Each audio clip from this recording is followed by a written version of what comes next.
Positioning the agency for future success, a lunar landing site selected for a robotic explorer, and highlighting diversity on the moon. A few of the stories to tell you about this week at NASA.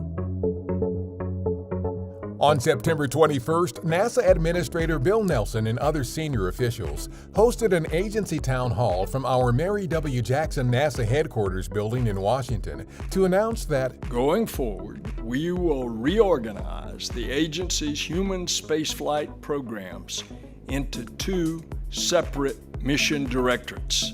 Kathy Leaders will serve as Associate Administrator of the new Space Operations Mission Directorate, which will focus on launch and space operations in low Earth orbit, including commercialization, the International Space Station, and eventually operations on and around the Moon. Meanwhile, Jim Free returns to the agency to serve as Associate Administrator of the new Exploration Systems Development Mission Directorate. Exploration Systems Development will focus on what comes next. Both mission directorates are engineering the future of our Moon to Mars exploration approach from different ends of the spaceflight continuum. Creating these two separate mission directorates is about the future of space exploration. It's about setting up NASA for success. NASA will implement these new mission directorates over the next several months while remaining focused on the safety of ongoing operations for commercial crew and upcoming Artemis missions. We have selected the region just outside the western edge of Nobile Crater at the Moon's south pole as the landing site for our Volatiles Investigating Polar Exploration Rover or VIPER mission. The robotic rover will be delivered to the Moon in 2023 through our Commercial Lunar Payload Services initiative.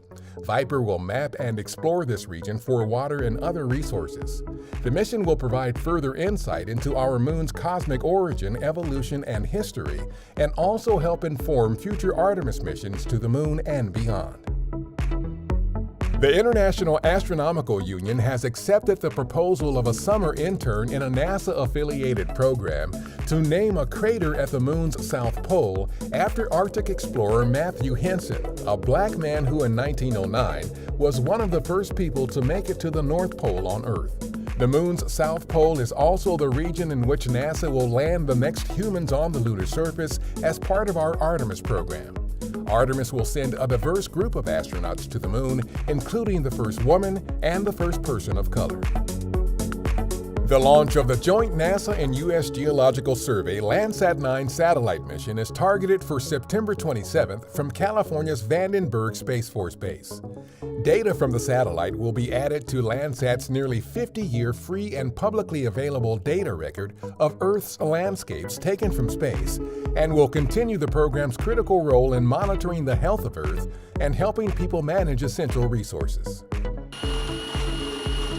The Moon to Mars Ice and Prospecting Challenge near our Langley Research Center in Hampton, Virginia provided an opportunity for student teams from U.S. universities to devise revolutionary technologies and methods to drill into and extract water from simulated lunar and Martian subsurface ice stations.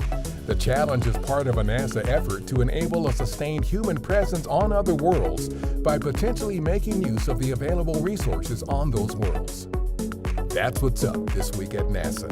For more on these and other stories, follow us on the web at nasa.gov/twan.